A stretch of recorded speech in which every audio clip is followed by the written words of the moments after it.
প্রিয় দর্শক, আসসালামু আলাইকুম। দর্শক, আপনাদের প্রীতি ও শুভেচ্ছা জানিয়ে শুরু করছি আমাদের আজকের প্রতিবেদন। তো দর্শক, আজকে আমরা এক অসহায় মেয়ের গল্প তুলে ধরব, যার নাম হচ্ছে নীলা। নীলার বয়স 20 হয়ে গেছে, এখনও বিয়ে হচ্ছে না। নীলার বাবা নেই, নীলার মা আছে, ছোট একটা ভাই আছে।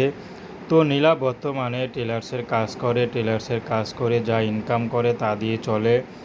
তো নীলা আগে পড়াশোনা করতো, কিন্তু 5 পর্যন্ত পড়াশোনা করে আর হয়নি। তারপরে তার বাবাটা চলে যাওয়ার পরে তাদের জীবনে অন্ধকার নেমে আসে। তো বর্তমানে নীলা চাচ্ছে একটা জীবনসঙ্গী যে তাকে ভালোবাসবে।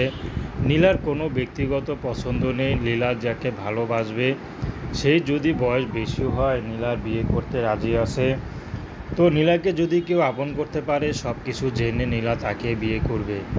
তো নীলার মা আছে, তো বর্তমানে নীলার মা একটা কাজ করে, তো সেই কাজ করার পর তার যা ইনকাম হয় তা দিয়েই সংসারটুকু চালায়।